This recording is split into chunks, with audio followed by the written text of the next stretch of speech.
Halo, shalom Bapak Ibu Saudara. Yang merasa diberkati coba angkat tangannya. Beri tepuk tangan yang meriah bagi Tuhan Yesus. Haleluya. Terima kasih Tuhan Yesus. Kami berada di tempat ini. Kami mau mulai ibadah kami pada minggu pagi hari ini. Kami siapkan hati dan pikiran kami Tuhan. Karena kami tahu Tuhan Yesus. Kami mempunyai Tuhan yang tidak pernah gagal Tuhan Yesus. Yang selalu menolong setiap kami Tuhan. Yang selalu menuntun hidup kami Tuhan Yesus. Yang tidak pernah lalai akan janji-janji-Mu Tuhan. Terima kasih Tuhan.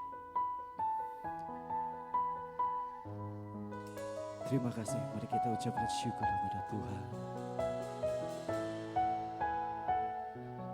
Haleluya.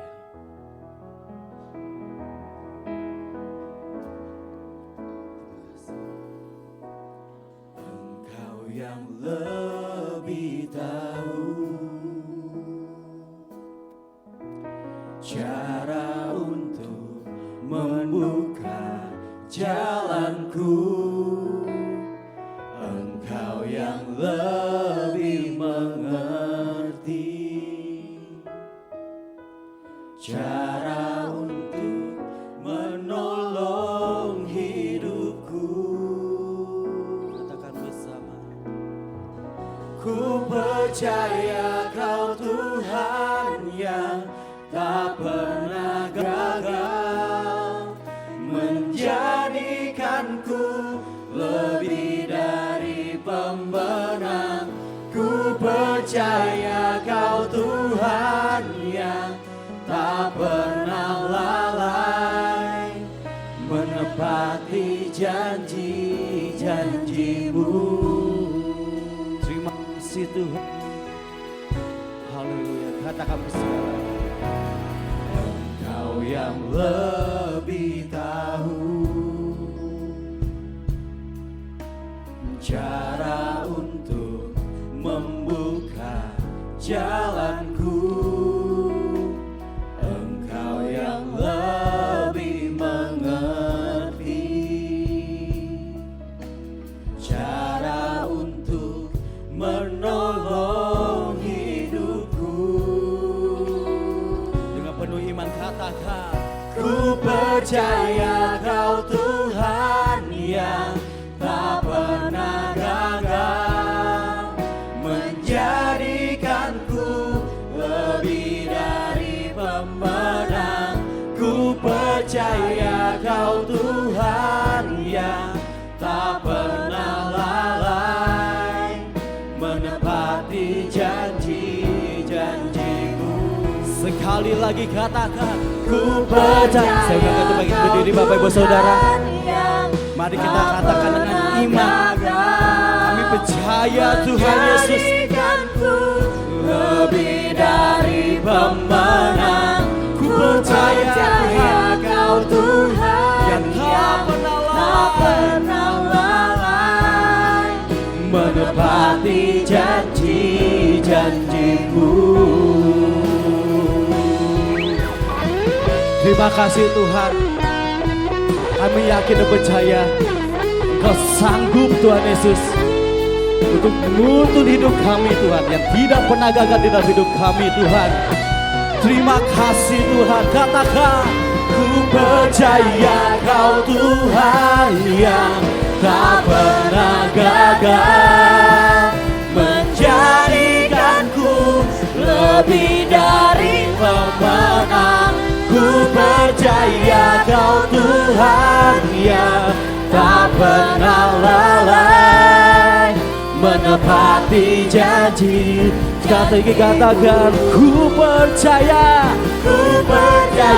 Kau Tuhan yang tak pernah gagal, menjadikanku lebih dari pemenang. Ku percaya Kau Tuhan yang tak pernah lalai, menepati janji-janji-Mu. Menepati janji. Sekali lagi katakan, menepati janji janjimu. Beri tepuk tangan yang meriah bagi Tuhan Yesus. Oh, terima kasih Tuhan, ku bersyukur. Mari selalu ku mengangkat pujian, syukur kami Tuhan, karena Kau Tuhan Allah yang tidak pernah gagal di dalam hidup kami Tuhan. Kami sangat percaya Tuhan Yesus. Kami beriman kepadamu Tuhan Yesus. Terima kasih Tuhan. Mari Tuhan sembah Dia. Oh Tuhan, terima kasih. Terima kasih Tuhan.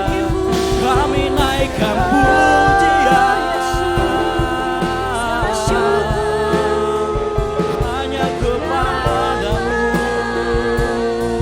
Yesus Allahku. Terima kasih Tuhan. Kau tak pernah lelah, Kau tak pernah gagal. Bagimu segala pujian.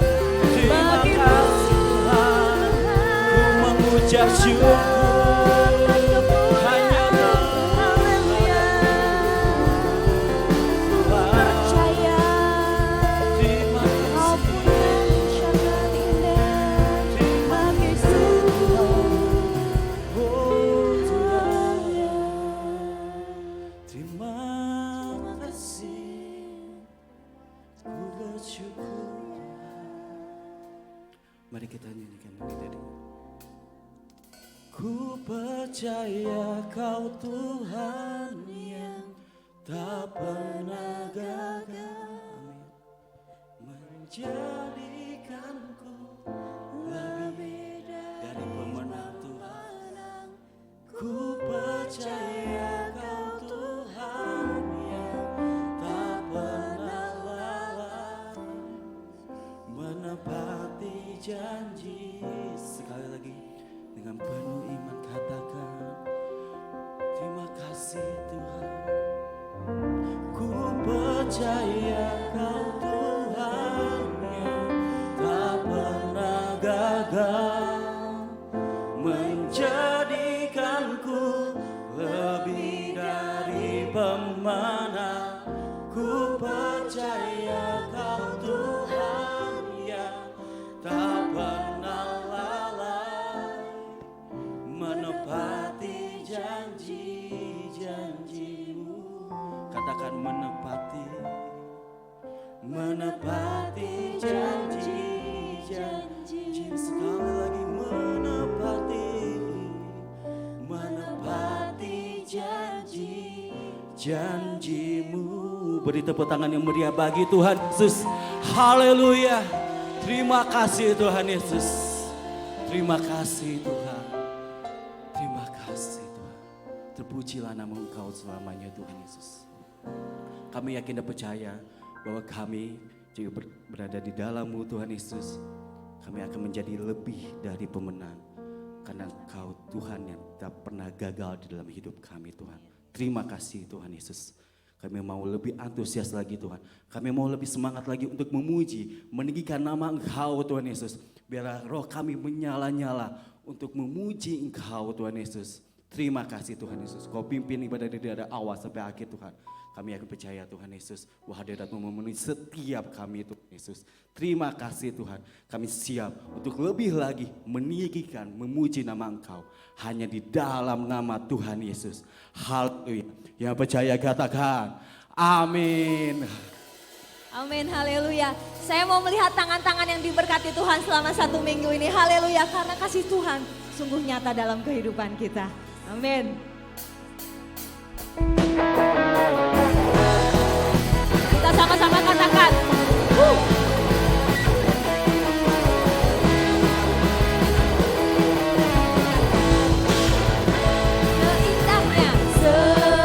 Seindahnya pelangi,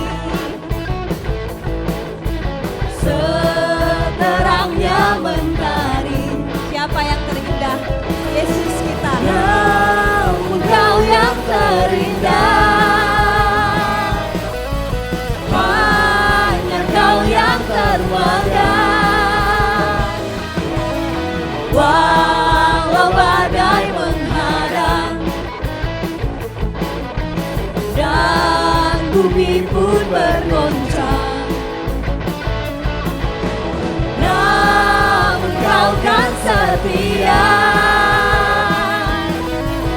menjagaku selamanya. Sama-sama katakan, sungguh nyata kasih-Mu di sepanjang hidupku. Dengan darah-Mu Kau tebus dosaku. Sungguh nyata kasih-Mu di sepanjang hidupku. Segenap hatiku hanyalah untuk-Mu.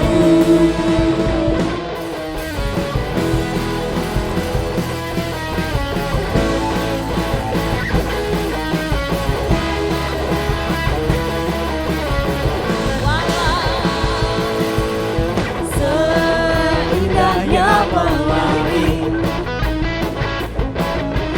seterangnya mentari, namun Kau yang terindah, hanya Kau yang termegang. Walau badai mengharang dan bumi pun bergoncang, namun Kau kan setia menjagaku Tuhan, menjagaku selamanya. Sungguh nyata kasih-Mu di sepanjang hidupku. Dengan darah-Mu Kau tebus dosaku. Sungguh nyata kasih-Mu di sepanjang hidupku. Segenap hatiku hanyalah untuk-Mu. Sama-sama kita tepuk tangan. Yes.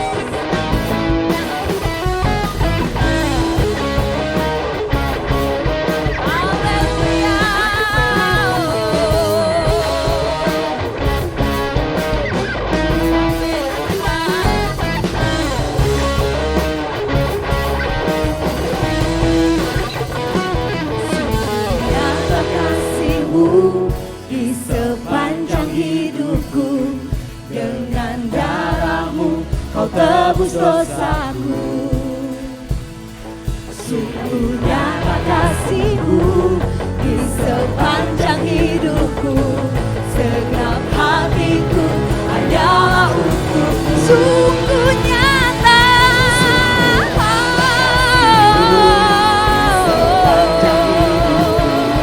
Dengan darah-Mu Kau tebus dosaku. Sungguh nyata kasih-Mu di sepanjang hidupku. Segenap hatiku hanyalah untuk-Mu. Segenap hatiku hanyalah untuk-Mu. Oh, segenap hatiku hanyalah untuk-Mu.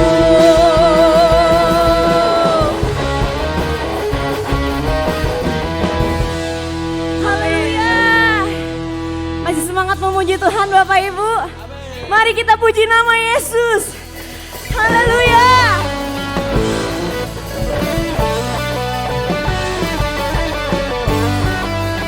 Kita mau bersorak-sorai buat Tuhan kita. Amin.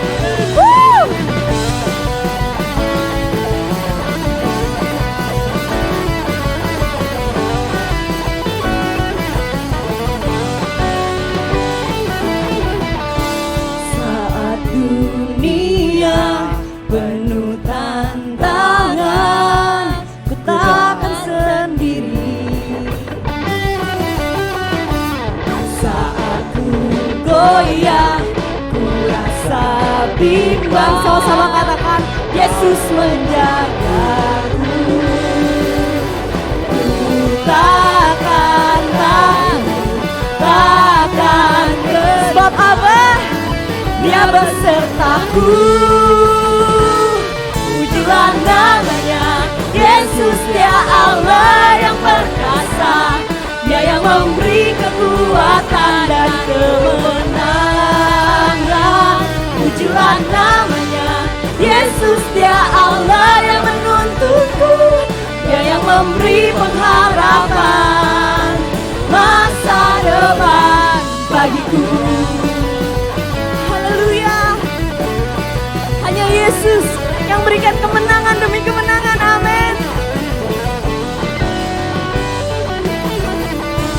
Saat dunia penuh tantangan, takkan sendiri.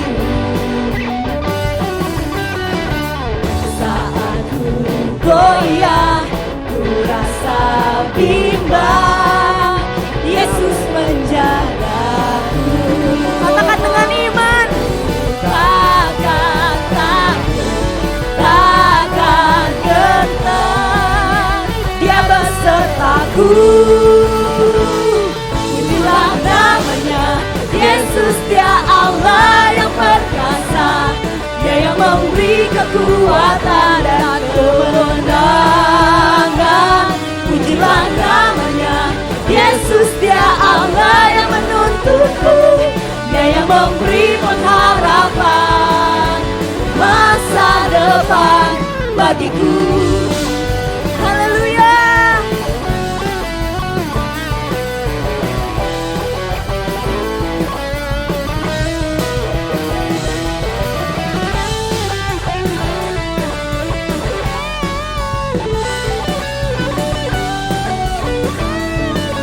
Mari nyatakan dengan imanmu. Takkan takut, takkan gentar, Dia besertaku. Pujilah namanya, Yesus Dia Allah yang perkasa, Dia yang memberi kekuatan dan kemenangan.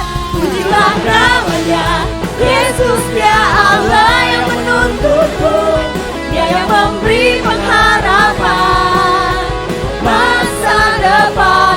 Dia yang memberi pengharapan masa depan. Dia yang memberi pengharapan masa depan bagiku.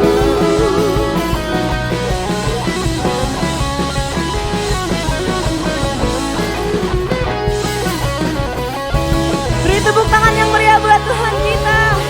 Haleluya, haleluya. Silakan duduk Bapak Ibu Saudara, silakan duduk.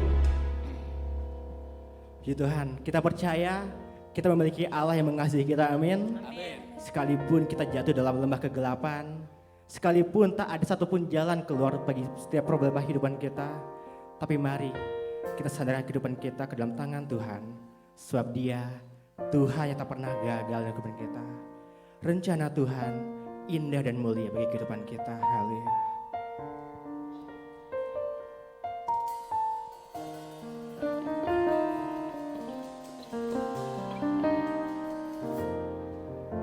Ajarku mengerti saat jalanmu tak bisa kulihat, Kau tetap setia. Ingatkanku lagi, hidupku ada di dalam tangan-Mu. Rancangan-Mu Tuhan, indah dan mulia. Tuhan tak pernah gagal, sanggup buktikan janji setiamu untuk selamanya. Imanku berkata, Tuhan tak pernah gagal. Mari saya undang Bapak Ibu Saudara untuk berdiri. Kita angkat puji ini bersama-sama. Haleluya. Ajarku mengerti saat jalanmu tak bisa kulihat, Kau tetap setia. Ingatkanku lagi, yes, thank you Lord. Hidupku ada di dalam tangan-Mu. Rancangan-Mu Tuhan, indah dan mulia. Tuhan tak pernah gagal, sanggup buktikan janji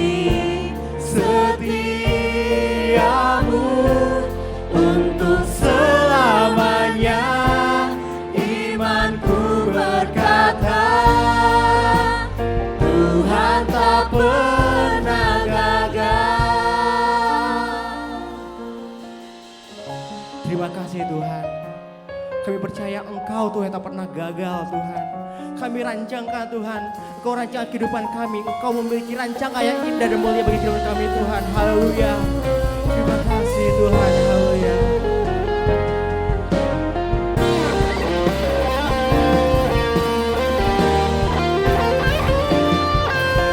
Tuhan tak pernah gagal, sanggup buktikan janji setiamu untuk selamanya. Imanku berkata, Tuhan tak pernah gagal. Saya undang pada abahnya untuk ke depan. Sanggup buktikan janji setiamu untuk selamanya. Imanku berkata, Tuhan tak pernah gagal. Selamanya imanku berkata, Tuhan tak pernah gagal. Itu iman kami pagi hari ini Tuhan. Mungkin Tuhan lambat menolong kami, tapi Tuhan tidak pernah terlambat untuk melakukannya dalam hidup kami. Kami percaya Allah yang dahsyat, yang tidak pernah gagal. Sekalipun kami sudah berhenti berharap, Engkau tidak pernah berhenti berharap bagi kami. Engkau rela memberikan segalanya untuk kami. Ampuni buat setiap ucapan-ucapan kami yang bersungut-sungut di hadapan-Mu ya Tuhan. Tapi pagi hari ini kami mau kembalikan kekuatan yang dari Tuhan bagi kami semua. Iman yang kami percaya bahwa Tuhan tidak pernah gagal. Apapun yang terjadi, apapun yang kami alami, kami yakin Tuhan sanggup menyelesaikannya dalam hidup kami. Kami akan dengarkan firman-Mu berbicara bagi kami semua, supaya apa yang kami dengar ini bisa kami lakukan dalam hidup kami. Dan akan kami lakukan dalam hidup kami. Kami datang untuk mendengarkan firman. Sebab firman-Mu sanggup, firman-Mu bisa dan mampu mengubah segala keadaan kami. Kami buka hati dan setiap firman yang kami dengar jatuh di tanah yang baik dalam hati kami. Bertumbuh, berakar dan menghasilkan banyak buah. Di dalam nama Tuhan Yesus, semua kita yang siap dengarkan firman Tuhan, sama-sama kita katakan, amin. Jangan duduk dulu, kasih salam sambil bilang begini, saya senang sekali lihat kamu pagi hari ini, bilang ya. Kasih salam sebanyak-banyaknya. Terima kasih, luar biasa hari ini. Kalau sudah salam silakan duduk, yang belum salam tetap berdiri ya. Ya, terima kasih Papi, Mami, terima kasih ya. Sebuah kehormatan hari ini bisa menyampaikan sesuatu, ya bukan khotbah lah, saya lebih senang cerita apa yang saya alami bersama dengan Tuhan.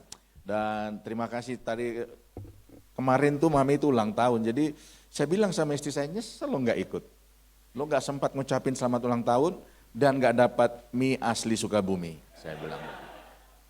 Dan saya juga minta maaf, istri saya hari ini langsung ke Bogor, berangkat karena ada urusan yang mendadak, nanti kembali lagi. Kenapa saya perlu tanyakan ini? Karena nanti setiap saya salaman tanya, ibu mana pak, ibu mana pak, capek saya ngomong. Makanya saya bilang, kamu jangan tidak kembali ya, nanti sore saya akan jawab lagi pertanyaan yang banyak begitu. Oke, selamat datang semuanya, tetap sukacita. Coba lihat wajah yang sukacita dulu, kiri kanannya. Masalah boleh datang, pergumulan boleh datang, tantangan, bahkan penderitaan itu akan kita alami setiap waktu. Tapi keputusan untuk tetap bersukacita karena Tuhan itu nggak boleh berhenti. Yang nggak amin harus amin, amin. Mungkin nggak ada harapan Pak udah bertahun-tahun keadaan saya nggak berubah, begini terus. Jangan pernah menyerah. Saya adalah bukti bahwa orang yang tidak pernah menyerah. Kalau sudah menyerah Pak dari dulu, saya nggak mungkin bisa berdiri di tempat ini. Keadaan bisa menekan saya selalu, orang-orang bisa menekan saya selalu, situasi bahkan bisa menekan saya lebih daripada apa yang saya pikirkan. Tapi karena saya kenal Tuhan, saya tetap bisa berkata begini, enggak apa-apa hari ini menderita, tapi saya percaya satu kali akan ada waktunya yang indah buat saya. Amin. Jadi datang ke gereja, apalagi udah gereja bertahun-tahun, menyembah bertahun-tahun, baca firman bertahun-tahun, jangan cengeng lah. Bilang kiri kanannya, enggak marah itu teriak aja bilang, amin.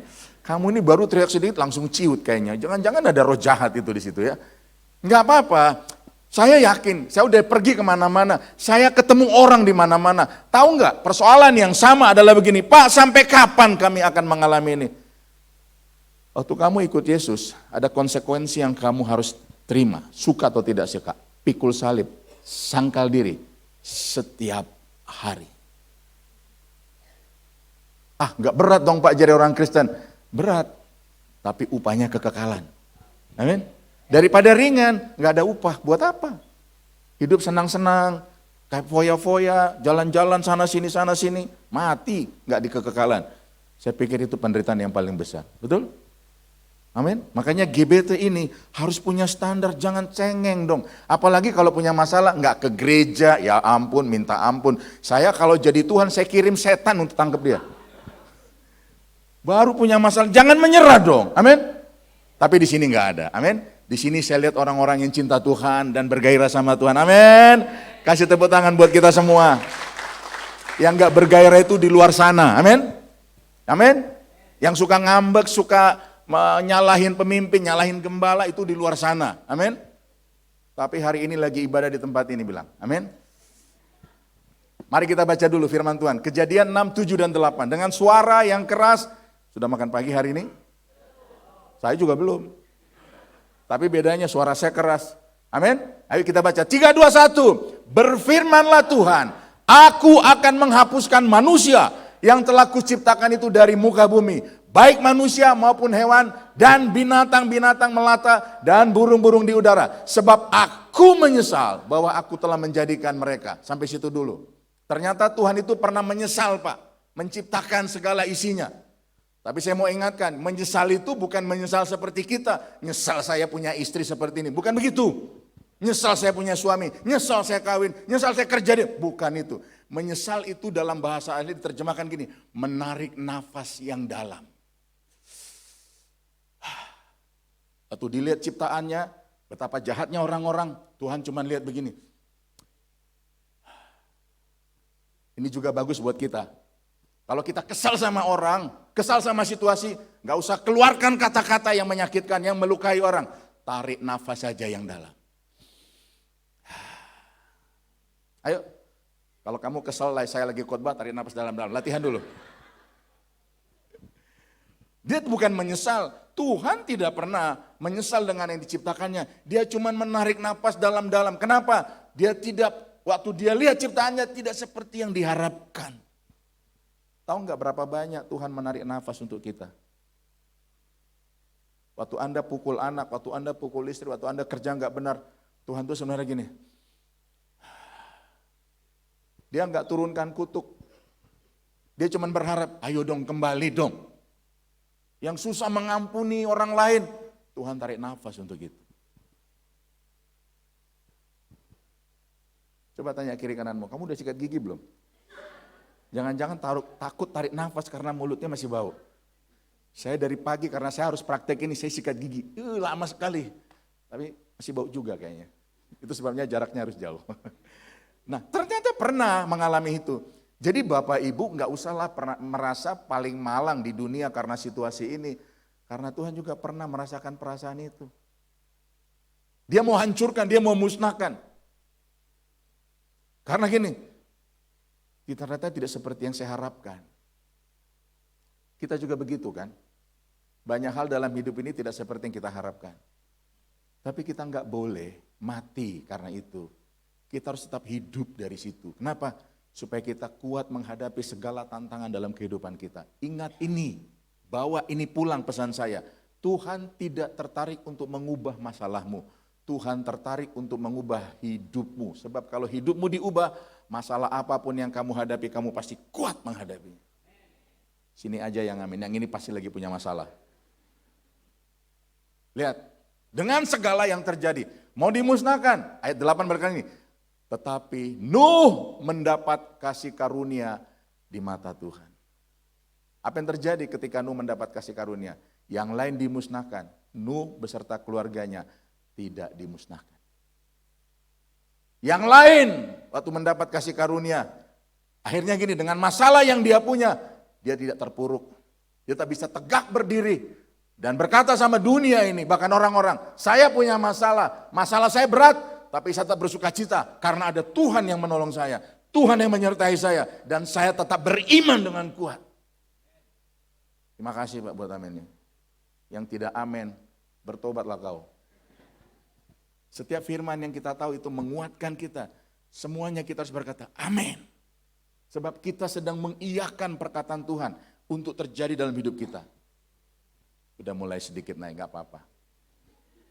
Artinya ketika Nuh mendapat kasih karunia, lihat ya, yang harusnya binasa tidak binasa. Makanya kita butuh kasih karunia. Penting kasih karunia buat kita. Amin. Kalau kita nggak punya kasih karunia, kacau hidup kita.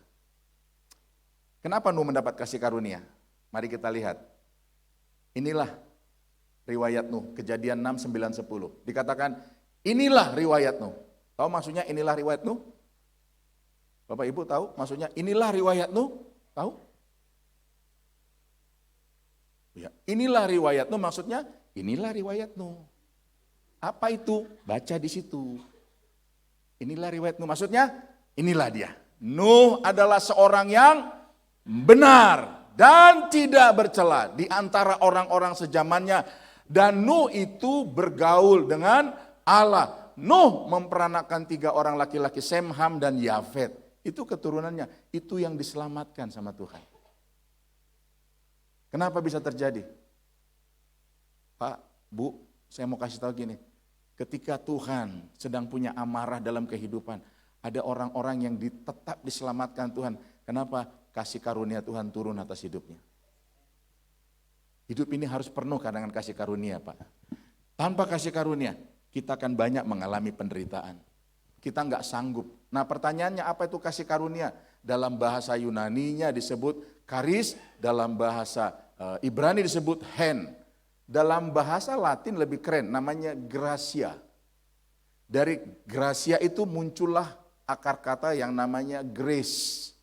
Dan kata gracia itu juga yang menunjukkan kata gratis. Gila yang gratis lu ketawa semua. Gak bayar apa-apa, jangan pikir ada orang-orang yang dari dulu Tuhan sudah pesan, cuman kita gak ngerti. Kita pikir gratis gitu. Jadi sekarang saya udah tahu nih kalau kata grace itu nanti melahirkan gratis. Kalau Tuhan bilang gini, mentalmu mental gratis, nggak apa-apa juga ternyata. Kenapa? Akarnya gracia. Akarnya kasih karunia, grace. Amin. Tapi bukan mental untuk minta-minta sama dunia. Pemberian Tuhan buat kita. Makanya apa yang Tuhan kasih buat kita itu gratis. Tapi bukan karena gratis, cuma-cuma kita nggak punya tanggung jawab. Kan ada kasih karunia Pak, gak apa-apa dong saya bikin dosa. Dengar dulu, kasih karunia itu tidak menghilangkan tanggung jawab. Ada ajaran yang bilang hyper grace, gak apa-apa kita bikin segala hal, kan kita dapat kasih karunia. Dengar baik, kalau kasih karunia tanpa tanggung jawab, kamu akan tersesat dalam kehidupan. Makanya ada orang yang kawin 1 kali, 2 kali, 3 kali, kenapa? Kalau kawin sih udah nggak boleh kan, apa yang dipersatukan oleh Allah, nggak boleh diceraikan oleh manusia. Tapi kan ada kasih karunia Tuhan Pak. Bilang kiri kananmu, itu orang kampungan bilang. Jangan lihat saya bilang orang, bilang sebelah kamu dulu. Itu orang kampungan itu, betul? Mau kaya, mau sukses tanpa kerja keras. Pak, itu hyper grace itu. Kita kerja keras, kita sukses. Tapi kita butuh kasih karunia. Amin. Makanya kasih karunia itu apa? Saya mendefinisikan dengan singkat saja. Ya, dia bilang begini, kasih karunia adalah begini, kesanggupan yang Tuhan berikan kepada manusia supaya manusia bisa melakukan apa yang tidak bisa dilakukan sebagai manusia karena manusia terbatas, betul? Amin ya. Pak, masalah saya berat, dikejar-kejar pinjol. Pukul sebelahnya gini, kayaknya saya kenal orangnya bilang.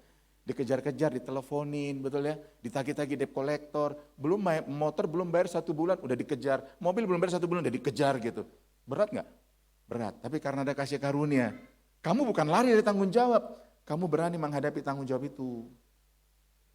Waktu pandemi mobil saya juga harus ditarik. Pandemi, semua jadwal hilang. Terus pihak leasing bilang gini, Pak ini udah 3 bulan, jadi mobil harus kami tarik. Tadinya saya bilang begini ya, aduh gimana ya gini, rasanya sih mau pinjam sama teman, tapi masa hamba Tuhan pinjam?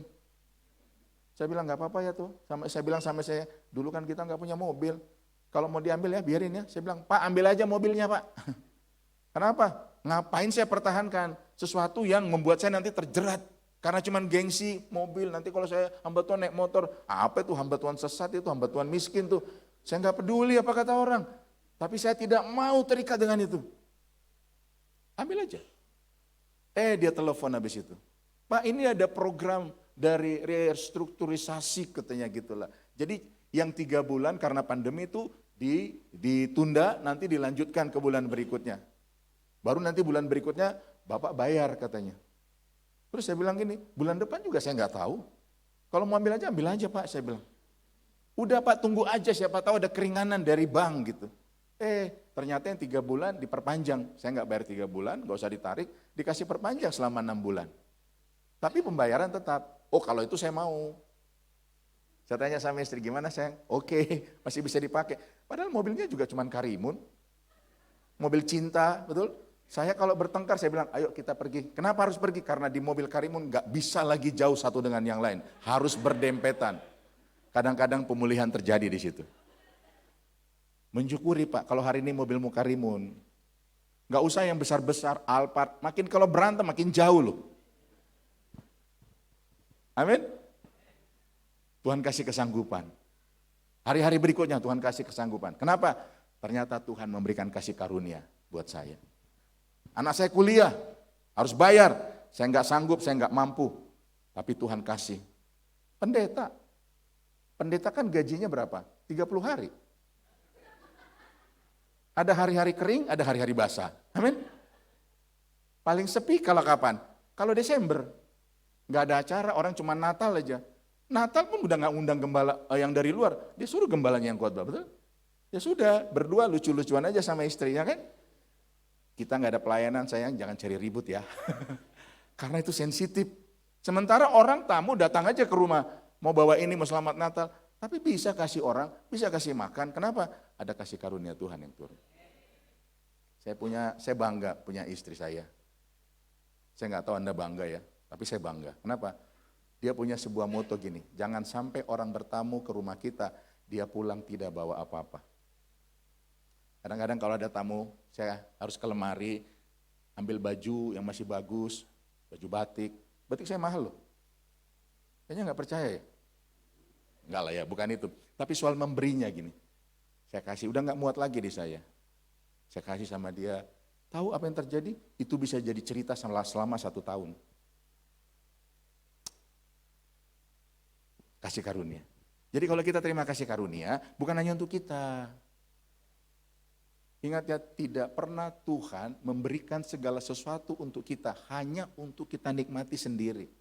Kita harus berani berbagi dengan orang lain. Ingat doa Bapa kami, berikanlah kami makanan kami yang secukupnya. Kenapa enggak kenyang? Kenapa enggak lebih? Karena kalau lebih, pasti ada tujuan Tuhan buat orang lain. Cukup untuk saya, kalau lebih itu buat orang lain. Firman Tuhan bilang gini, orang miskin akan selalu ada padamu. Kenapa? Supaya kita yang lebih bisa berbagi dengan orang lain. Makanya orang kaya itu sangat berhati-hati loh. Ingat, firman bilang gini, alangkah susahnya orang kaya masuk kerajaan surga. Bukan berarti gue miskin aja, bukan itu maksudnya. Kalau kamu dikasih lebih, berarti ada tanggung jawab yang kamu berikan buat orang lain. Amin. Yang paling susah gini, udah kaya, pelit lagi. Makin sempit dia masuk surga. Udah kaya, persembahannya 10.000 lagi. Bilang-bilang kiri kanan, jangan pura-pura gak dengar bilang. Kalau udah urusan persembahan, pura-pura langsung lihat handphone, gak lihat, itu bukan saya, itu kau. Kita harus berani kasih lebih. Kalau kita kasih lebih, yang sudah penuh akan diisi lagi. Tapi kalau yang udah penuh nggak pernah dibagi, mau diisi apa?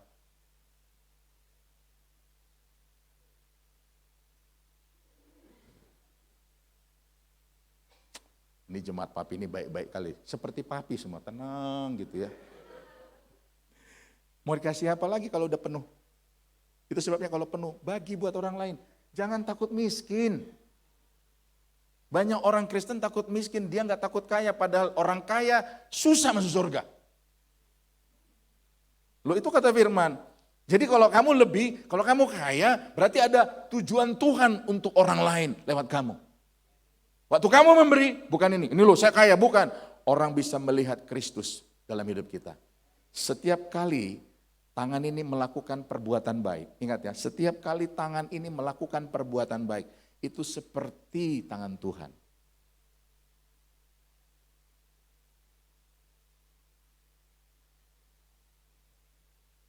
Amin.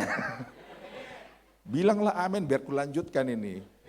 Jangan diam aja, aku nggak tahu nanti kau ini dengar apa enggak, apa marah sama aku.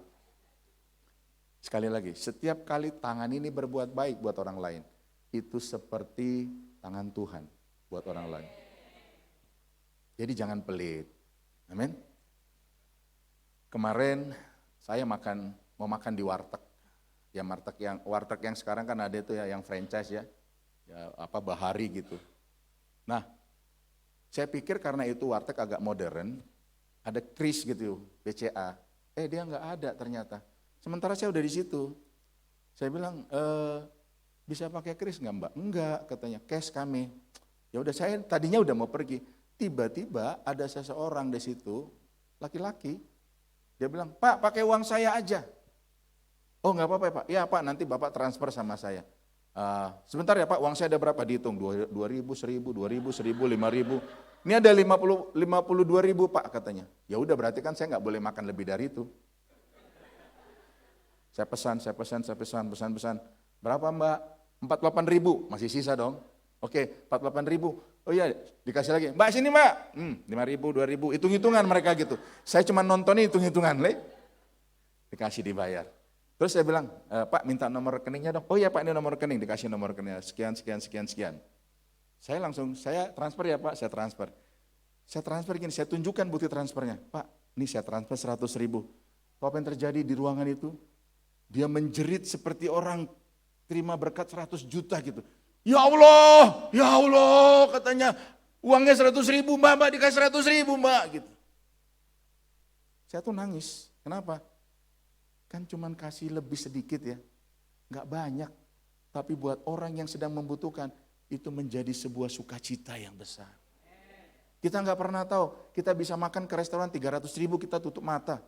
Tapi ternyata ada orang yang terima 20.000, 50.000, dia bisa berlompat-lompat. Makanya saya bilang gini, setiap kali tangan kita ini berbuat baik, itu seperti tangan Tuhan buat orang lain. Setelah saya pergi, udah ya Pak terima kasih, dia nggak berhenti bilang, Mbak, Bapak kerjanya apa? Saya cuma ojek online. Lihat, buat kita sederhana. Nah, buat kita nggak berapa, tapi buat orang itu seperti harapan.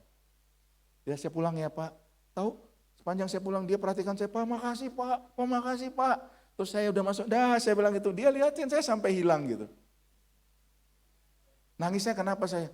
Kok saya kasih cuma 100.000, padahal saya ada duit lah 2 juta waktu itu, kenapa nggak kasih 500.000 aja ya? Tuhan bilang apa? Kau masih takut miskin Gideon. Yang miskin-miskin ketawalah sama kita. Takut kekurangan, padahal gini, yang aku kasih kan dari aku, kamu cuma untuk menyalurkan buat orang lain. Sekarang saya putuskan sama Tuhan, kalau Tuhan gerakkan saya akan kasih lah Tuhan. Padahal dulu masih susah berani bikin itu. Lihat orang cuma jual donat ya, 1.000 perak, tiba-tiba tergerak hati, berhenti sayang, kasih dia 20.000 gitu. Wajahnya aduh indah banget. Kamu gak pernah akan melihat wajah sukacita begitu. Jangan pelit, amin. Bilang kiri kananmu, jangan pelit. Kenapa Nuh mendapat kasih karunia? Kasih karunia itu pemberian Tuhan buat kita cuma-cuma. Setuju? Tapi untuk mendapatkannya, Tuhan punya kriteria loh. Enggak sekedar kasih saja. Ada kriterianya. Tuhan mau kita tahu apa kriterianya. Kita kembali ke ayat tadi, sebentar saja. supaya nggak salah. Inilah riwayat Nuh. Nuh adalah orang yang benar dan tidak bercela di antara orang-orang sejamannya. Itulah kriteria yang Tuhan berikan kepada Nuh. Sehingga Nuh tidak ikut binasa dengan air bah. Nah yang pertama, hidup sebagai orang benar. Mau dapat kasih karunia? Jadi orang benar dulu, hidupnya itu harus benar. Bukan baik, banyak orang baik, tapi enggak benar. Baik datang ke gereja, baik menyembah Tuhan, tapi persembahan sedikit itu enggak benar. Ini kalau aku bicara persembahan, kenapa wajahmu jadi marah ya? Semua takut miskin? Allah kita kaya. Hah? Dia jual 1 bintang, gak ada yang bisa bayar. Gak usah takut miskin. Takutlah kalau hatimu tidak seperti Tuhan. Takutlah kalau tidak ada yang bisa kau beri untuk menyenangkan hati Tuhan. Seorang janda cuma berikan 2 keping perak. Tuhan bilang apa? Orang ini membeli lebih dari apa yang dia punya. Oh sedikit Pak, sedikit aja kita gak setia apalagi yang besar. Takutnya saya, perpuluhan juga lu gak kasih kali. Kenapa? Hitung-hitungan sama Tuhan. Besok saya makan apa? Makan nasi lah. Kau bayar perpuluhan, kau tetap makan nasi. Kau nggak makan batu. Ya walaupun kadang-kadang makan nasi ada batunya, nggak apa-apa. Tapi kau nggak makan batu gara-gara kamu kasih perpuluhan. Amin. Ini saya semangat sendiri kayaknya. Hidup sebagai orang benar. Bukan hanya jadi orang baik Pak. Orang baik di Indonesia ini banyak. Orang baik di gereja ini banyak. Tapi orang benar tidak banyak. Saya memutuskan saya jadi orang benar. Orang benar itu apa? Hidupnya sesuai standar firman Tuhan. Selalu ukurannya firman. Kalau itu kata firman, saya suka atau tidak suka, saya harus lakukan.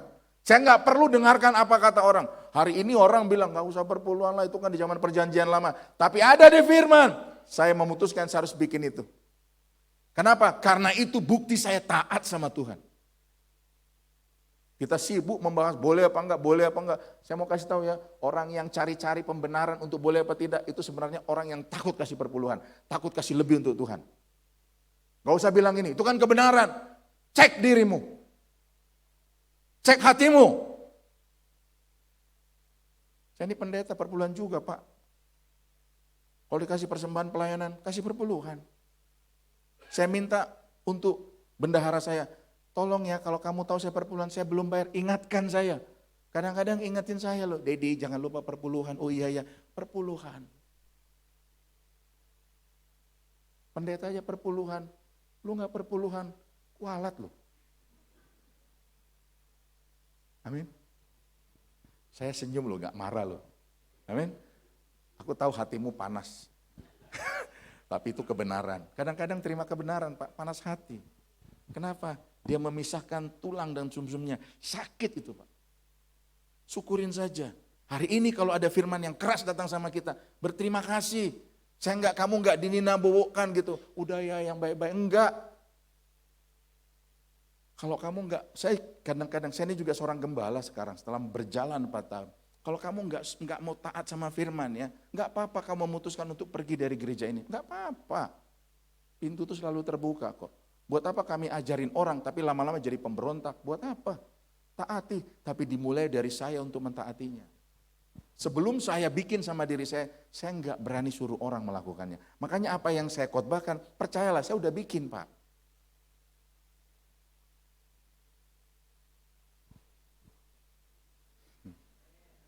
Hidup sesuai dengan standar firman Tuhan. Di luar itu, kamu tidak jadi orang benar. Jangan jadi penipu di gereja. Menyembah tapi hatinya jauh dari Tuhan. Menyembah tapi hatinya penuh kebencian. Menyembah harus menyenangkan Tuhan. Kenapa? Waktu Tuhan lihat, benar nih orang. Standarnya benar, standarnya firman Tuhan. Bukan perasaan, bukan situasi, bukan orang lain. Tapi standarnya firman Tuhan. Taat sepenuhnya. Lihat apa yang terjadi sama Nuh. Di Kejadian 6:22. Lalu Nuh melakukan semuanya itu. Yang itu mana? Ayat 9 nanti kalau baca itu sampai ayat 21. Dan dibilang ini. Tepat. Enggak sedikit, separuh, tapi tepat. Seperti yang diperintahkan Allah kepadanya. Demikianlah dilakukannya. Kita tepat nggak sih melakukan apa yang Tuhan perintahkan? Waktu Tuhan bilang gini, kamu harus mengampuni orang yang menyakiti kamu. Tepat nggak kita bikin itu? Atau bilang gini, tapi kan saya yang sakit Tuhan. Makanya musuh dari ketaatan bukanlah tidak taat. Musuh dari ketaatan adalah pemberontakan. Sebab waktu kamu tidak taat, sebenarnya kamu sedang memberontak sama Tuhan. Tapi masih gereja Pak, tapi hatimu memberontak terus sama Tuhan. Waktu Tuhan suruh mengampuni, kamu nggak mau mengampuni, kamu sedang memberontak sama Tuhan. Waktu Tuhan bilang ini, beri orang lain, kasih orang lain, murah hati sama orang lain. Kamu tidak melakukannya, karena firman yang bilang begitu, kamu sedang memberontak sama Tuhan. Dan saya mau bilang, pemberontak nggak ada yang diberkati Tuhan. Orang yang memberontak, hidupnya penuh dengan aniaya. Iblis akan menjadi saudaranya, iblis akan menjadi sahabatnya. Gak apa-apa ya, saya ngomong keras hari ini ya. Karena ini keluarga saya. Kalau Anda susah, saya juga susah. Papi juga susah nanti. Saya gak mau papi susah loh. Udah 71 tahun, mami 74 tahun. Amin.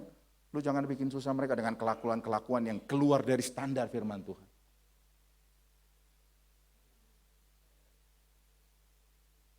Gak apa-apa, Bapak marah sama saya. Nanti saya kan habis ini pulang, Bapak marahin sama papi.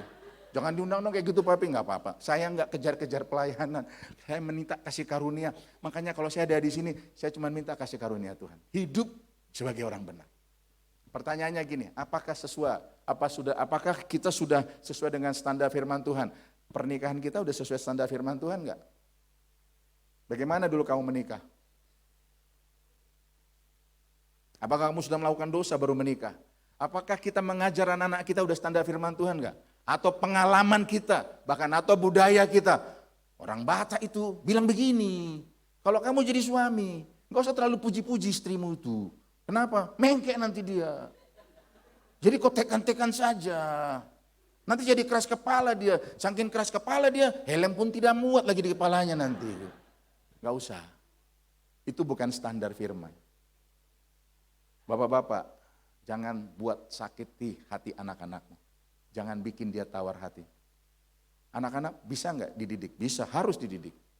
Kalau seorang bapak tidak mendidik anaknya dengan firman, saya mau kasih tahu, dunia bahkan iblis akan mendidik dia. Jadi kalau anakmu kamu lihat, keluar dari firman, itu bukan salah anakmu, itu salah bapaknya yang tidak mendidik anaknya dengan firman. Saya enggak salahkan anak saya kalau anak saya kacau. Saya salahkan diri saya, berarti saya enggak mengajar dia firman dengan benar. Amin? Amin bapak-bapak? Jangan cuma bisa marah lah. Makanya ada istilah gini, modal bacot. Kenapa sih? Marah aja kerjanya, ngajar enggak mau. Modal, jadi ini. Kan kalau orang bilang modal congor aja, kenapa sih? Cuman bisanya marah gitu. Ngajar enggak mau. Harusnya kita ajar mereka. Anak saya kalau kacau saya bilang, kamu belajar dari mana itu nak? Papi nggak pernah ajarin itu sama kamu. Lantang kita ngomong, karena saya kasih tahu yang benar. Bapak saya dulu nggak pernah kasih tahu saya yang benar. Makanya apa? Mulut saya ini joroknya luar biasa. Tapi saya bilang, nah itu bukan kata-kata yang mendatangkan damai sejahtera buat orang. Tinggalkan itu. Istri-istri, ada seorang hamba Tuhan bilang begini, kalau mau melihat negara ini hancur, lakukan aja 3 hal. Apa itu? Yang pertama, biarkan bapak-bapak terus sibuk dengan pekerjaannya sehingga dia lupa untuk mengajar anak-anaknya. Yang kedua apa? Biarkan istri-istri terus mengejar karir, hobinya, kesukaannya, teman-temannya, sehingga nanti dia lupa untuk memberikan asupan yang sehat buat anaknya. Dan yang ketiga, tapi ini juga peringatan buat saya. Biarkan pendeta-pendeta hamba-hamba Tuhan punya jabatan di luar gereja, di politik dan sebagainya, sehingga mimbar ini tidak dipakai lagi untuk menyuarakan kebenaran. Maka kamu akan melihat negara ini akan hancur. Saya sebagai hamba Tuhan, saya menolak jabatan-jabatan yang di luar gereja, karena itu bukan panggilan saya. Sebagai suami, saya menolak untuk menghabiskan waktu hanya sibuk sana sini, sibuk pelayanan, sibuk sini, tapi lupa mengajarkan anak istri saya kebenaran. Saya bilang sama istri saya, jangan sibuk kamu menunggu sesuatu yang bikin suami banyak jantungan. Apa yang ditunggu? Paket. Paket.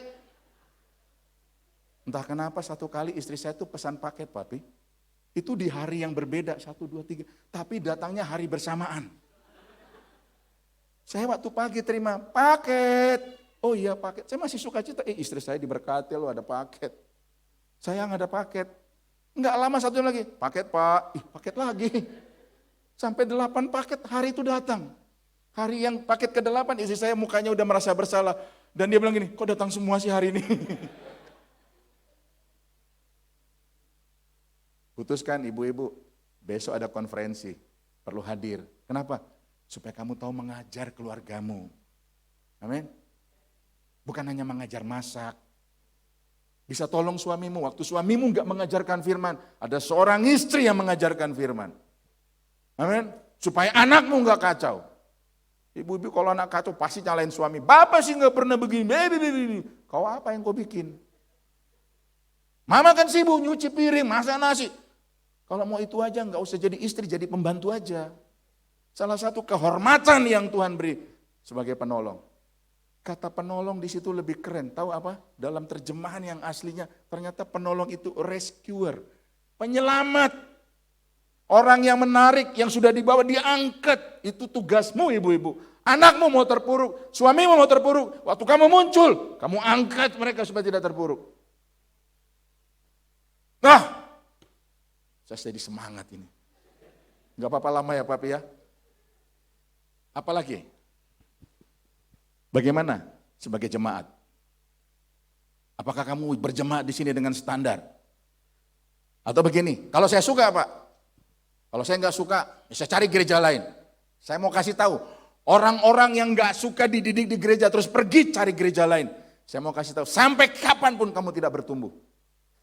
Kamu akan jadi anak-anak terus. Lihat aja anak-anak kalau dimarahin. Apa? Ngambek, sakit hati, kecewa. Betul? Kalau hari ini banyak masalah di jemaat ini, jangan tinggalkan gereja. Justru datang ke gereja. Pak, saya suami istri bertengkar. Datang ke gereja. Kenapa? Kamu akan ketemu kebenaran di gereja. Amin. Pak lagi gak suka cita, lagi sebel sama suami, lagi sebel sama istri. Nanti iblis akan pakai itu terus supaya kamu gak datang beribadah sama Tuhan. Saya ajarin jemaat saya, kalau kamu bertengkar, kamu ribut, karena setiap waktu iblis itu mengganggu kita, tetap datang ke gereja. Tapi bertanggung jawab. Kalau kamu hamba Tuhan, pelayan di gereja ini, bertanggung jawab. Cari saya pemimpin atau cari pemimpinmu di pelayanan ini. Dan bilang gini, maafkan saya ya. Belajar rendah hati untuk bilang gitu. Jangan dicari, kenapa lu gak datang, kenapa lu gak datang. Mau jadi kapan kita, terus anak-anak terus. Amin. Saya tuh suka sedih loh. Suami istri yang berantem, Tuhan yang jadi korban. Nah yang hehehe itu lagi pengalaman namanya. Gak apa-apa bertobat. Iya, kita yang bertengkar, udah gak usah kayak ibadah. Aduh kalau Tuhan bilang, aduh itu tadi ya, narik napas tuh.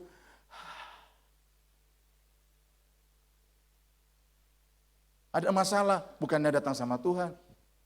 Pergi sama orang pintar. Kalau kamu pergi sama orang pintar, harusnya dia bisa menyelesaikan masalah. Dia aja punya masalah nggak selesai-selesai. Datang sama Tuhan. Biarkan Novi. Biarkan dia dengar firman. Apalagi? Bagaimana kerjamu? Apakah kerjamu sesuai dengan standar firman? Atau halalkan segala cara, yang penting saya dapat cuan. Nggak apa-apa orang lain rugi, orang tersiksa. Yang penting saya untung. Enggak.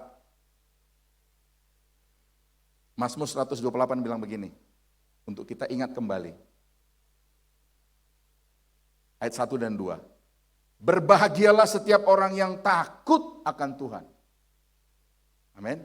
Ayat 2 yang bagus loh.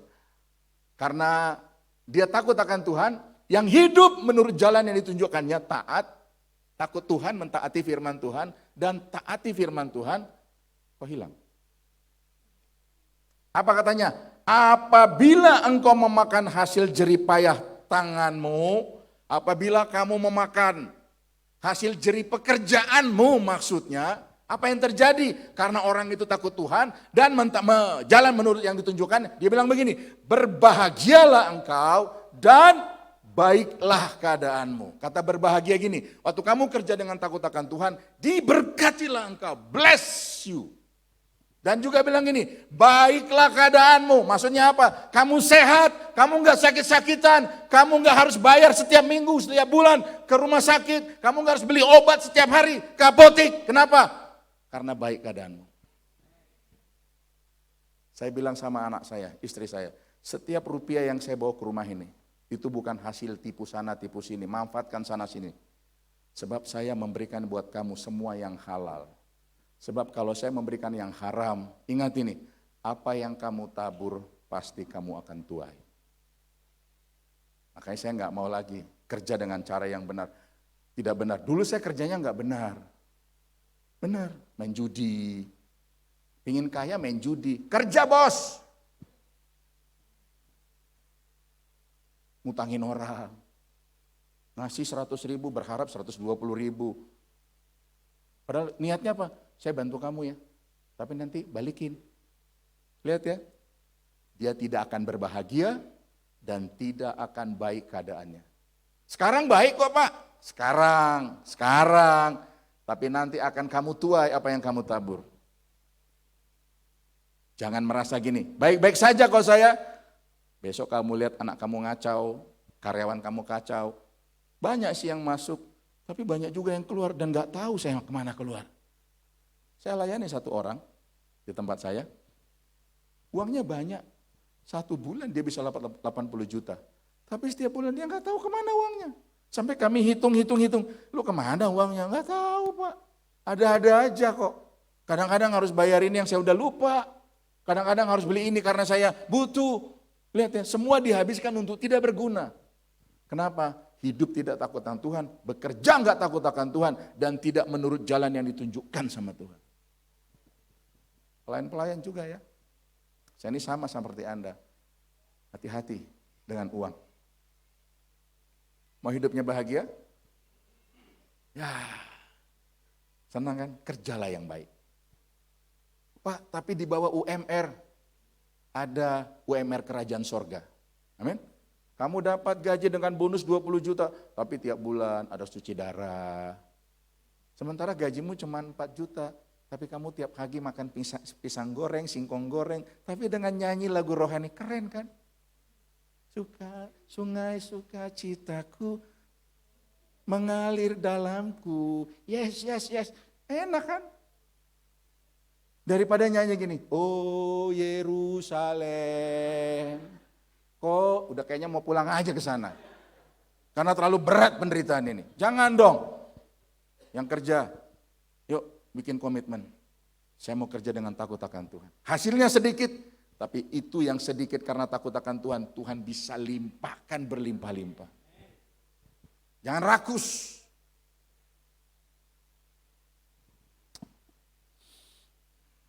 Yang kedua, apa yang membuat Nuh itu mendapat kasih karunia Tuhan? Kejadian 6 ayat 9b. Dan tidak bercela di antara sesamanya di zamannya. Hidup yang pertama adalah gini, hidup tidak bercela. Amin. Gak ada omongan yang miring tentang kita. Coba pasang telingamu, apa perkataan orang tentang kamu? Ah dia mah kalau udah datang pasti ujung-ujungnya minjem duit. Itu tercela itu. Orang-orang kayak gitu nggak dirindukan kalau datang. Saya senang datang ke sini karena papi mami itu rindukan saya loh. GR ya. Tapi saya tahu kok ada suasana yang nggak bisa dibohongi gitu. Kayaknya itu kita sudah seperti lama sekali ya. Ya kayak tadi kemarin Aldo sama siapa kakaknya ya main musik ya. Siapa? Iya Reta ya. Saya kenal dia bilang, aduh Pak Gideon, kayaknya udah lama banget. Iya kayak udah lama banget gitu. Lihat, saya rindu dia rindu saya. Jadi kami sering rindu-rinduan kemarin. Ya ngomongin, kok kamu gede banget sih Aldo gitu. Yang penting-penting diomongin. Saya pikir tadi itu bukan Aldo tuh. Tapi koknya badannya gede banget ya. Tapi waktu kamu salami saya yakin ini Aldo ini. Karena dia kenal saya. Dirindukan. Pak, Bu, apakah hidupmu dirindukan orang lain enggak? Cek deh. Kadang-kadang orang ketemu kita, udah dia, yuk pura-pura ke toilet yuk. Kita harus jadi orang yang dirindukan. Kenapa? Hidup kita tidak bercela. Karena dilihat orang kita tulus. Bikin sesuatu karena tulus. Gak ada hal-hal lain. Berintegritas, perkataan, pikiran, dan tindakannya sama. Orang ini dapat dipercaya. Pak nanti Natal ya, saya yang sediakan kado. Wah, saya yang bayar, Bapak Ibu gak usah bayar, saya yang bayar. Terus Natal benar-benar dibikin, itu orang bisa dipercaya. Di kami kemarin bikin Natal, dia bilang gini, Natal kami ada 2 kali Natal. Ibadah Natal, nanti Natal ibadah yang pertama saya yang sediakan konsumsinya ya. Kita semua senang dong. Begitu selesai Natal, konsumsi gak datang. Kita kelaparan. Dia bilang, ini orang gak bisa dipercayain. Lain kali kalau ada tanggung jawab, jangan kasih dia. Sampai dia minta maaf sama kami. Dia bilang, maafkan saya salah. Oh kita hargai. Amin. Amin. Jadi orang dipercaya. Enggak munafik Pak. Depan belakang sama. Jangan kalau di depan orangnya, wah keren lu ya. Nanti sama orang lain, setan tuh ya. Munafik tuh. Amin. Jangan jadi orang begitu dong. Itu enggak mendatangkan kasih karunia buat kamu. Kamu rindu kasih karunia, bangun diri kamu. Jadi orang yang dirindukan Tuhan. Tidak memakai topeng. Saya mau tanya, bapak-bapak, ibu-ibu, apakah bapak ibu adalah orang yang sama ketika di gereja sama di rumah? Jangan amin Pak, iya atau tidak? Apakah bapak-bapak itu orang yang sama ketika di gereja sama di kantor? Apakah bapak ibu-ibu itu orang yang sama ketika di gereja sama waktu nawar sayuran? Berapa ini kangkung? 3 ikat 15.000, mahal kali. 3.000 bisa. Sementara kalau di gereja nangis-nangis kalau menyembah. Oh Tuhan. Saya percaya orang kayak gitu tuh kalau dilihat malaikat dari sorga, dia buka pintu sorga, dia bilang, wih. Kamu kalau di gereja baiknya luar biasa, sama orang yang susah, kamu jahatnya luar biasa. Jangan pakai topeng dong. Ibu-ibu, bapak-bapak ketemu pendeta, sama enggak sama ketemu pemulung di luar sana? Tetap baik enggak? Sama pendeta baik banget, oh shalom Pak, shalom. Sama pemulung, jangan lewat sini ya, lewat sana. Apa kamu sediakan juga? Pak udah minum Pak, kasih dia aqua gelas. Bahkan kasih dia 10.000, kamu akan lihat wajah yang indah di situ. Kok enak aja Pak kasih orang yang kerjakan saya Pak. Orang kan cuman kita kasih, kan saya yang capek. Saya mau tanya, siapa yang kasih kamu pekerjaan? Siapa yang buka pintu pekerjaan buat kamu? Ada tangan yang gak kelihatan, yang membukanya sehingga kamu bisa bekerja. Kamu bisa makan, kamu bisa ini itu dan orang lain gak bisa. Harusnya lewat kamu, orang lain jadi melihat. Tuhan itu baik ya. Saya membayangkan orang itu pulang, dia akan cerita sama istrinya. Tahu gak Mam, tadi ada di warteg, orang kasih saya 100.000. Jadi cerita itu. Pengharapan buat dia, gak apa-apa, kita tak berbuat baik ya. Saya bilang, kamu tuh baik loh. Kamu harusnya bisa gak peduli. Orang lain gak makan, kamu gak peduli. Tapi kamu orang susah bisa peduli. Saya yakin orang-orang kayak gini ini akan diberkati Tuhan kok. Gak pakai topeng. Gak ada juga agenda tersembunyi. Ada agenda tersembunyi gak kalau beribadah? Ada ciri-ciri agenda tersembunyi. Tuhan berkatilah saya. Tuhan tolonglah saya. Semua nanti permohonan minta-minta terus sama Tuhan. Gak salah lo minta. Tapi kalau Tuhan udah kasih, apa yang kau pikirkan gitu? Apa yang kamu lakukan sama apa yang Tuhan sudah kasih? Patut kamu pikirkan. Kalau saya udah ditolong Tuhan, harusnya saya juga perpanjangan Tuhan untuk menolong orang lain. Kalau pernikahan saya udah ditolong Tuhan, saya juga harus perpanjangan tangan Tuhan untuk menolong pernikahan yang lain. Kita ini cuman alatnya Tuhan. Kemarin makan nasi goreng, mie goreng ya Bapak ya, saya sampai nambah 3 kali loh. Saya nggak tahu malu. Pertama, karena mamiku ulang tahun. Makan. Apalagi tawarin, makan lagi Gideon, makan lagi. Saya makan terus. Enak lagi. ada lapcong, ada daging babi. Komplit ya. Yang bikin enak apa sih? Si mami bilang, yang masaknya udah ikut saya bertahun-tahun. Itu yang diingat. Tapi tahu nggak apa yang dilupakan? Orang melupakan penggorengannya. Penggorengan dipukul-pukul, dipanasin. Betul? Dikosek, pok. Nah kita itu kayak penggorengan. Enggak apa-apa orang menikmati hasil dari hidup kita sekalipun kita sakit, enggak apa-apa. Amin. Makanya kalau dipakai Tuhan jangan sombong, jangan lupa kamu tuh penggorengan. Bilang kiri kanan sesama penggorengan dilarang saling mendahului. Hitam, kotor, betul ya? Dan setelah selesai acara orang udah pulang, udah makan enak. Penggorengan digosok lagi supaya bersih. Supaya besok dipakai lagi. Yang berbahagia buat penggorengan apa? Dia masih dipakai sampai dia rusak. Coba lihat wajah-wajah penggorengan itu. Jangan lupa. Ya kita lupakan sih, itu sederhana loh. Betul? Khotbah saya nggak perlu diingat, tapi orang ingat khotbah saya itu jauh lebih penting. Penderitaan saya setiap kali mau khotbah stres saya. Mau ngomong apa ya, mau nyampein apa ya. Minta kasih karunia Tuhan. Tuhan, saya minta kasih karunia. Itu yang membuat gini, saya mampu menyampaikan pesan-pesan Tuhan. Mazmur 15, 1-2. Tuhan, siapakah yang boleh menumpang dalam kemahmu? Siapa yang boleh diam dalam gunungmu yang kudus? Yaitu dia yang berlaku tidak bercela. Bapak Ibu, kalau hidupmu tidak bercela, tulus, gak pakai topeng, gak ada agenda tersembunyi dalam kehidupanmu. Tuhan bilang, kamu layak berkemah di tempat kudusku. Wow. Tapi waktu kamu ternyata bercela, kamu gak layak. Kekudusan Tuhan gak bisa digabung sama dosa kita, enggak. Senang kekudusan Tuhan, indah. Jadi pikirkan hari ini, dosa-dosa apa yang kamu buat dan belum bertobat. Standar-standar apa yang kamu buat dan kamu belum bertobat. Yang terakhir, bilang kiri kananmu, saya suka yang terakhir bilang. Supaya kita bisa menerima kasih karunia Tuhan, hidup bergaul dengan Allah.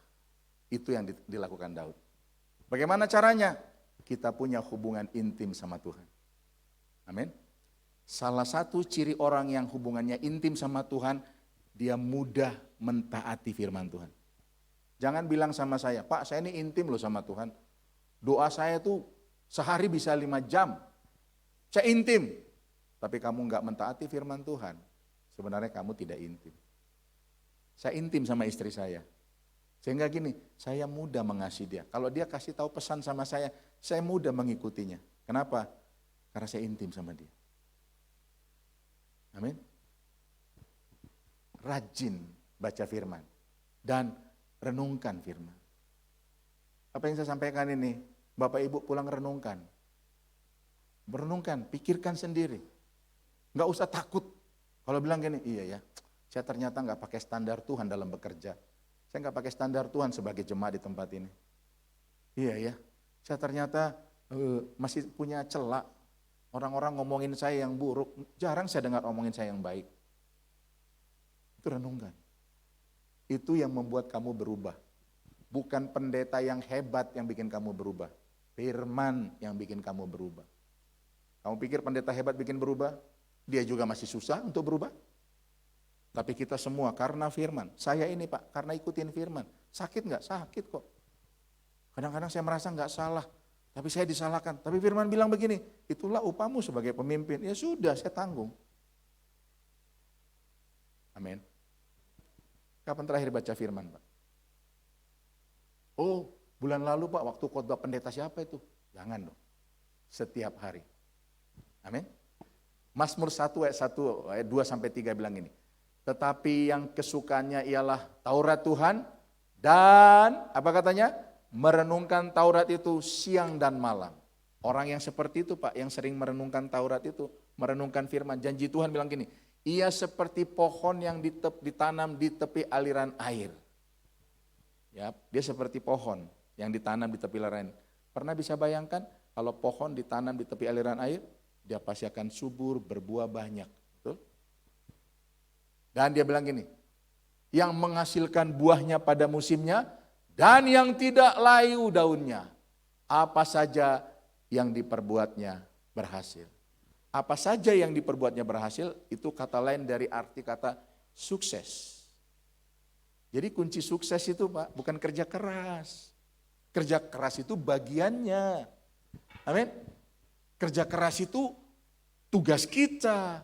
Tapi dia bilang gini, yang merenungkan Taurat itu siang dan malam, apa saja. Tahu artinya apa saja Bapak Ibu? Apa aja yang diperbuatnya berhasil, yang sesuai firman. Kawin lagi bukan apa aja itu, oh kawin lagi, itu enggak sesuai firman, enggak dibuat berhasil itu. Apa saja. Makanya bangun dari hari ini, kamu rajin merenungkan firman, siang dan malam. Hari ini dengar firman, dikerja, pikirkan itu. Waktu makan siang pikirkan itu, waktu kamu pulang ke rumah, pikirkan itu. Itu namanya merenungkan. Amin. Mau sukses, mau berhasil, enggak dibilang kerja keras, berangkat pagi, sebelum air berkokok kamu bangun. Saya dulu bilang gitu, sebelum air berkokok kamu udah bangun, pergi kerja. Jadi dulu nih sebelum saya ada pengetahuan, sebelum air berkokok, saya udah pergi kerja. Kadang-kadang saya bangunin ayamnya, saya mau kerja nih. Apakah saya berhasil? Enggak berhasil. Gagal. Yang di depan ini bukan orang bodoh, kuliah di UI. Teknik mesin. Bilang kiri kananmu, pembicaranya pinter bilang. Tapi pinter gak menjamin kamu sukses.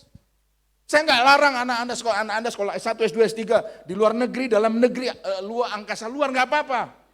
Tapi pastikan dia punya kegiatan untuk merenungkan firman siang dan malam. Kalau enggak, saya mau bilang dia gak akan pernah jadi orang berhasil. Dia mungkin punya banyak uang, tapi juga banyak masalah. Sejak saya tahu ini, tetap bekerja, pelayanan itu pekerjaan saya karena ada saya di pelayanan, tapi merenungkan firman, itu menjadi gaya hidup saya. Mau lakukan ini? Yang mau angkat tangannya. Hidup tidak bercelah, amin. Yang mau pakai standar Tuhan, yang mau bergaul dengan Allah. Saya percaya, kasih karunia Tuhan akan turun buat hidupmu. Sehingga gini, masalah-masalah yang sedang kamu hadapi, ada kekuatan dari Tuhan untuk memampukan kita untuk melakukannya. Tuhan berkati kita semua, mari kita bangkit berdiri.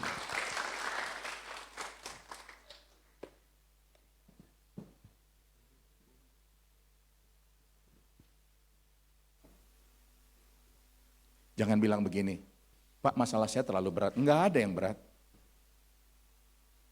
Tuhan memberikan ukuran yang sama dan kemampuan yang sama buat kita. Mungkin buat kamu berat, sebenarnya enggak. Kenapa? Ada tangan Tuhan yang menolong kita. Ada tangan Tuhan yang memampukan kita. Mari kita datang sama Tuhan.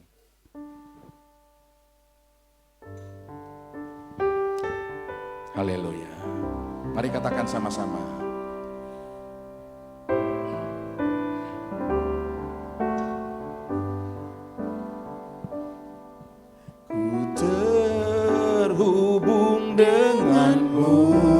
Mari angkat ini.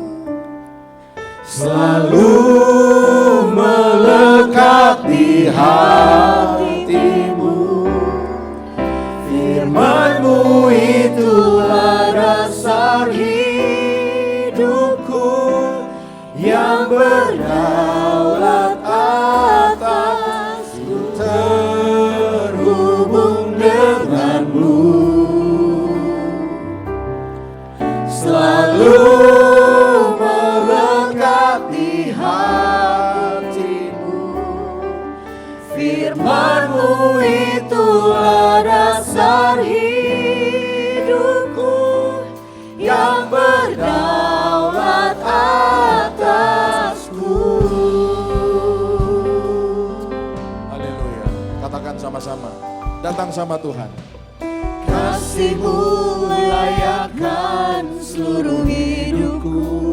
Amin. mampukan ku melakukan yang kau inginkan. Tak bisa ku terlepas, kau menggenggam tanganku, ingin lebih mengenal pribadimu. Kasih-Mu melayakkan seluruh hidupku. Amin Tuhan. Mampukan ku melakukan yang kau inginkan. Tak bisa ku terlepas, kau menggenggam tanganku, ingin lebih mengenal pribadimu. Mari katakan sama-sama. Terhubung denganmu, selalu melekat di hatimu. Firman-Mu itulah dasar hidupku, yang berdaulat atasku. Terhubung denganmu, selalu melekat di hatimu. Firman-Mu itulah dasar hidupku, yang berdaulat atasku. Pagi hari ini yang mau berkomitmen untuk menjadikan firman Tuhan sebagai dasar hidupnya. Dan dia berkata, firman-Mu berdaulat atas hidupku Tuhan. Mari taruh tanganmu di dada. Kami mengambil komitmen ini supaya kami ditemukan Tuhan orang-orang benar, tidak bercelah, dan orang-orang yang bergaul dengan Allah. Dan kami akan terima kasih karunia itu Tuhan. Ampuni kalau sampai selama ini kami hidup dengan cara kami sendiri, pikiran kami sendiri. Ada firman yang datang, kami tolak, kami abaikan, karena itu tidak sesuai dengan keinginan kami. Tapi hari ini kami sadar, firman-Mu berdaulat, firman-Mu berotoritas atas hidup kami. Firman-Mu yang memimpin hidup kami. Karena firman itu adalah Engkau sendiri. Kami terima dengan sukacita Tuhan. Kami tidak pusing berat atau tidak berat. Asalkan itu dari Tuhan, kami akan lakukan.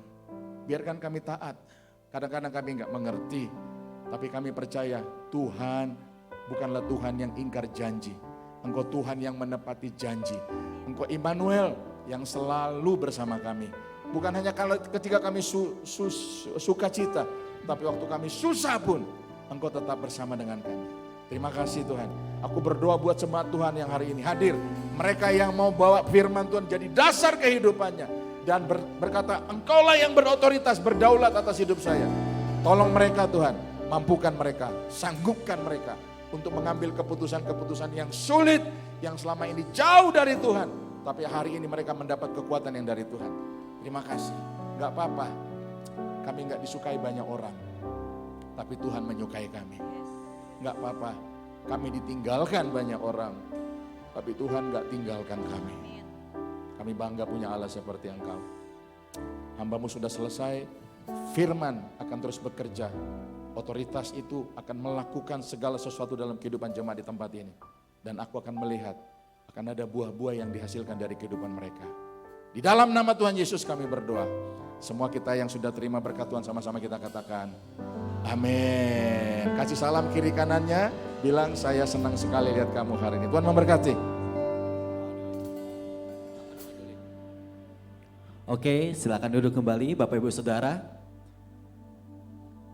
Sebelum kita memberikan persembahan, mari kita berdoa. Tuhan Yesus, terima kasih Tuhan atas anugerah-Mu Tuhan. Tiba saatnya kami memberikan persembahan. Kau berikan hati kami yang sukacita Tuhan Yesus untuk kami memberi dalam pelayanan di gereja ini Tuhan Yesus. Kami siap untuk memberi hanya di dalam nama Tuhan Yesus. Haleluya. Amin. Saya undang bagi para petugas untuk maju ke depan.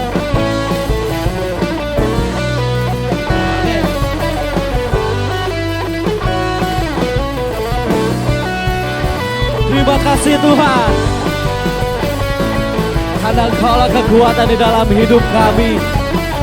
Kami tidak akan goyah, kami tidak akan takut. Terima kasih Tuhan. Katakan, saat dunia penuh tantangan, ku takkan sendiri. Amin. Saat ku goyah, saat ku goyah, ku rasa bimbang, Yesus menjagaku. Ku takkan takut, ku takkan takut, takkan gentar, Dia besertaku. Pujilah namanya, pujilah namanya, Yesus Dia Allah yang perkasa, Dia yang memberi kekuatan dan kemenangan. Pujilah namanya, Yesus Dia Allah yang menuntunku, Dia yang memberi pengharapan masa depan bagiku.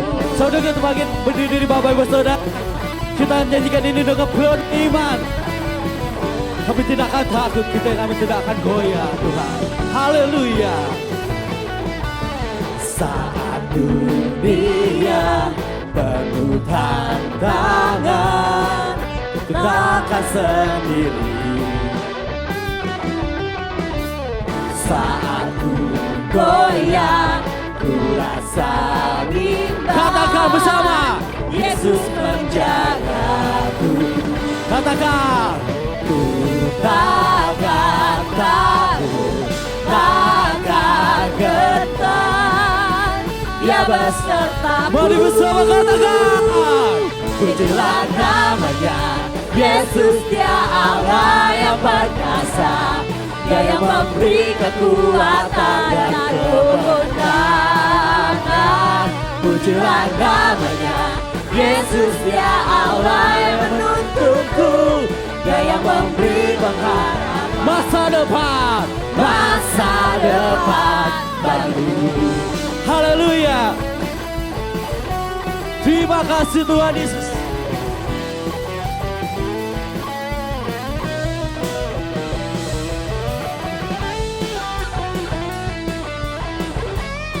Terpujilah nama Engkau Tuhan. Katakan bersama, ku takkan takut, takkan gentar, Dia besertaku. Pujilah namanya, Yesus Dia Allah yang perkasa, Dia yang memberi kekuatan dan kemenangan. Pujilah namanya, Yesus Dia Allah yang menuntunku, Dia yang memberi pengharapan masa depan. Dia yang memberi pengharapan masa sekali lagi katakan, Dia yang memberi pengharapan masa depan bagiku. Haleluya.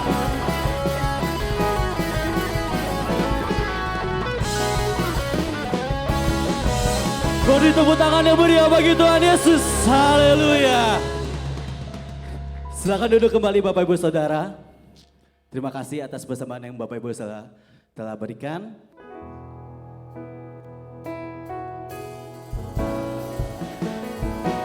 Cukup kasih karunia-Mu bagiku, di dalam kelemahan kuasa-Mu menjadi sempurna. Cukup kasih karunia-Mu bagiku, di dalam kelemahan, di dalam kesukaran, kuasa-Mu menyertai aku. Cukup kasih karunia-Mu bagiku, di dalam kelemahan kuasa-Mu menjadi sempurna. Cukup kasih karunia-Mu bagiku, di dalam kelemahan, di dalam sukara, kuasa-Mu menyertai aku. Di dalam kelemahan, di dalam kesukaran, kuasa-Mu menyertai aku. Kami bersyukur berterima kasih kepada Tuhan. Tuhan sudah memberkati seluruh rangkaian acara daripada kami dari awal pertengahan sampai pada berkati puji-pujian, berkati firman Tuhan, berkati Tata sudah memberikan persembahan untuk kerjaan-Mu. Bila Tuhan Yesus sendiri akan balas dengan berlimpah-limpah. Berkati saudara kami yang sudah melayani, baik sebagai worship leader, singer, pemain musik, shaker, demikian para kolektan, asar, bahkan hamba-Mu, Pendeta Gideon Manungkol yang sudah menyampaikan firman Tuhan. Masih ada kesempatan lagi sebentar sore, biarlah Tuhan juga akan tolong jemaat-Mu, berikan sukacita, berikan semangat, berikan kerinduan. Berkati juga ibadah sesi kedua, di mana hamba-Mu Melissa akan menyampaikan firman Tuhan. Terima kasih Bapa, terima kasih Tuhan. Berkati kegiatan sepekan, mulai hari Senin, Bim Cabir, hari Selasa ada doa, hari Rabu ada pertemuan hamba Tuhan dengan para aktivis, demikian hari Kamis latihan bersama, hari Jumat dua puasa, hari Sabtu ibadah TWF, dan Minggu pagi sore ibadah pertama, kedua dan ketiga. Tuhan juga akan memberkati. Terima kasih Tuhan, terima kasih Bapa. Tadakan tangan-Mu, terima berkat pada Tuhan. Tuhan memberkati engkau dan melindungi engkau. Tuhan menyertai engkau dengan wajah-Nya dan memberi kau kasih karunia. Tuhan menghadapkan wajah-Nya kepada-Mu dan memberi kau damai sejahtera. Kiranya segala berkat jasmani, berkat rohani, berkat materi, berkat ini datang dari Allah Bapa. Kasih sayang daripada Tuhan Yesus, persekutuan dengan Roh Kudus menyertai saudara mulai pagi hari ini sampai Tuhan Yesus datang kembali. Di dalam nama Tuhan Yesus kami berdoa dan bersyukur.